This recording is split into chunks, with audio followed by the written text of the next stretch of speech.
চাঁদাবাজি চোরের পক্ষে না বিপক্ষে? ডাকাতের পক্ষে না বিপক্ষে? দুর্নীতিবাজের পক্ষে না বিপক্ষে?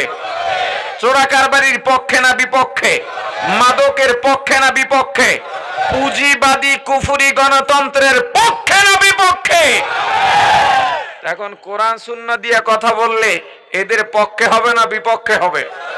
বলে হুজুর আপনারে আমি রাখছি খুব যুদ্ধ কইরা, আমার খুবই পছন্দের মানুষ আপনি, আপনি বয়ান করেন ঠিক আছে, কিন্তু কারো বিরুদ্ধে বললেন না, কারণ বাকি কথাটা বলতে পারে না।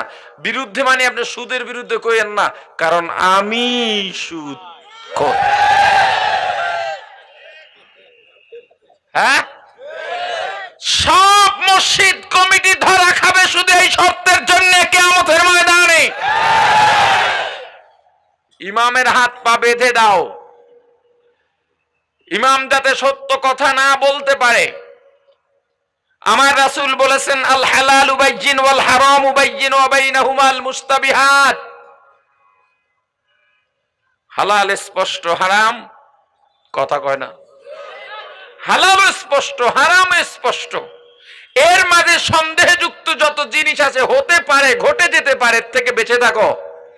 এর উদাহরণ দিতে গিয়ে আমার রাসূল উদাহরণ দিয়েছেন, চারণ ভূমিতে বিলের মাঝে রাখাল গরু চড়ায়, বকরি চড়ায়, ওই বিলের আশেপাশে কোনো ফসলি জমিন থাকতে পারে, ফসলও থাকতে পারে, যেই ফসল বেড়া দিয়ে আটকায়া রাখছে। শঙ্কা, সন্দেহ, সন্দেহের ধারে কাছেও যাইও না। এ রাখাল, তোমার গরু যেন ফসলি জমিনের বেড়ার কাছেও না যায়। কেন? শঙ্কা আছে বেড়া ভেঙে ফসল নষ্ট করতে পারে। যদি ফসল নষ্ট করেই ফালায়, গরু বা মহিষে কিংবা ছাগলে, আপনারা বলেন বিচার গরুর হবে না রাখালের হবে?